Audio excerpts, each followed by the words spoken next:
Good morning, guys.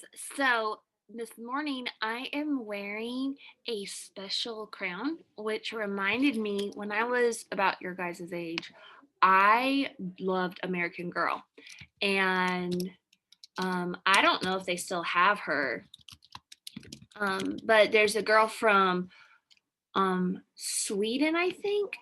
And her Christmas tradition was wearing something like this, but it had candles in it. And it's really, really interesting. It's Kirsten's Surprise. Maybe if you're looking for things to read and you love reading, that's a fun book to read. But today we are not reading that.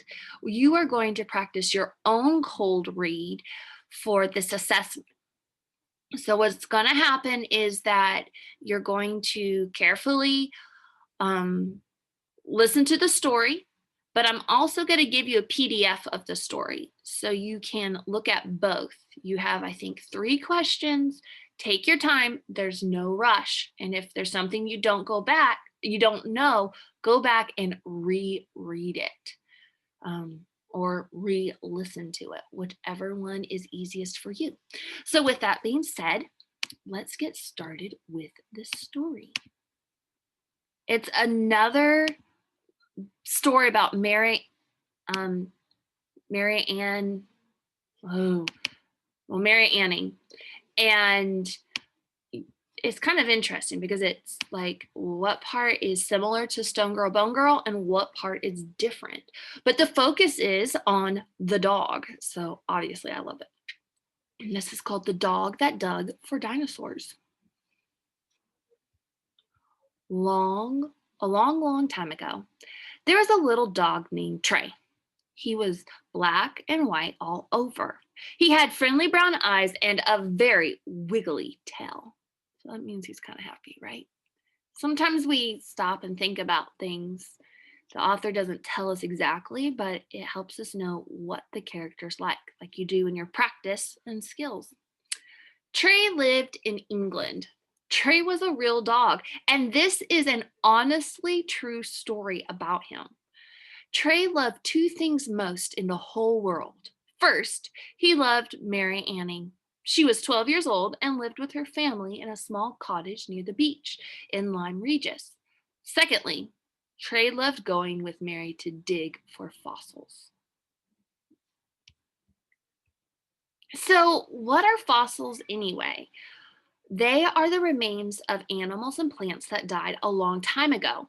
When a leaf or bone gets pressed between layers of sea mud, it leaves an imprint.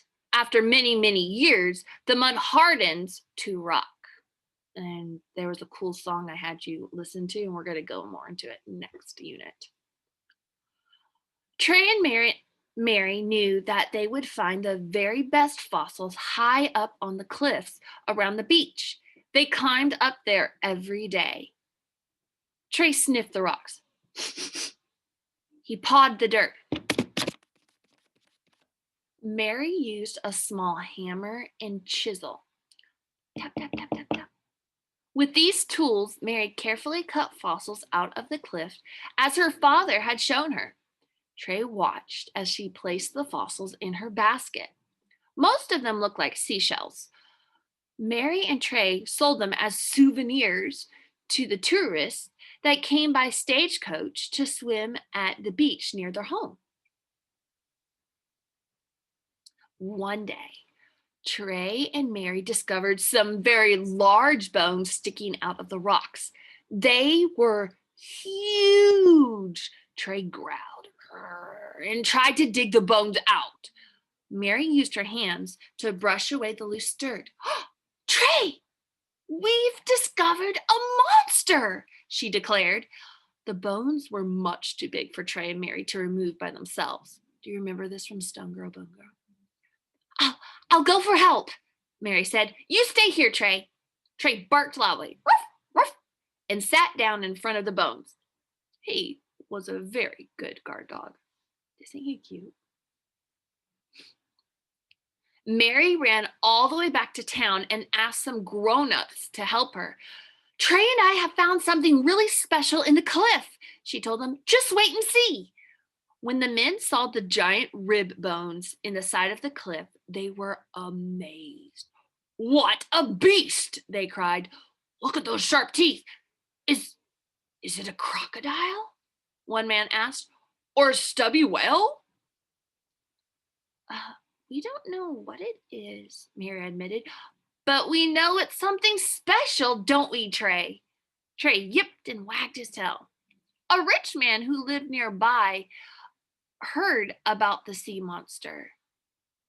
Ooh, let me do this. This will make it look so much better.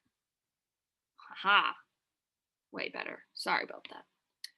So he heard about the sea monster. He hurried to see it for himself. "I'll buy it," he cried.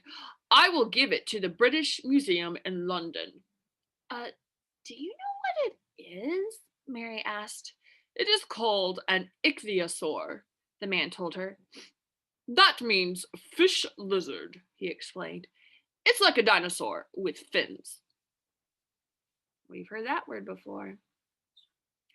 The amazing news spread about the gigantic fish lizard and the dog and little girl who found it. Soon, many strangers came to Lyme Regis, where Mary and Trey lived. They all wanted to hunt for fossils too. Men wore tall top hats. The women wore frilly bonnets. They carried pretty umbrellas called parasols. Mary shook her head and smiled. She rubbed Trey's soft ears. They watched the strangers together. "They don't have the right tools," Mary whispered. "They're wearing the wrong kinds of shoes. Aren't they silly, Trey?" Trey yipped and chased his tail. I think Trey just liked being with Mary. Curious scientists visited Lyme Regis too. One man came from the university in Oxford. His name was William Buckland. He went to the old carpenter shop where Mary and Trey sold their fossils. "Can you show me where you found your ichthyosaur, young lady?" he asked politely. "Do you think you can find the exact spot again?" "Oh, Trey can find it," Mary boasted. Together, Trey and Mr. Buckland followed the little dog across the beach and up to the cliffs. Trey sniffed the rocks. He pawed at the dirt. Suddenly, he yipped. Then he sat down. Mary pointed. It was the exact place where she had discovered the strange fish lizard. "What an intelligent dog," Mr. Buckland declared. Trey wagged his tail. Trey and Mary continued to dig for fossils. They were very careful. Mary watched for falling rocks like her dad told her. Trey looked out for storms and high tides. Then one day, they discovered another giant sea creature. This was an in Stone Girl, Bone Girl, huh? "Look, Trey," Mary cried. "Is it a sea dragon?" Trey sniffed the skeleton and snapped at it with his teeth. The creature had a long neck. Its backbone was like a humped turtle shell. Instead of feet and legs, it had 4 large paddles. It wasn't a sea dragon. It was a plesiosaur. Ooh.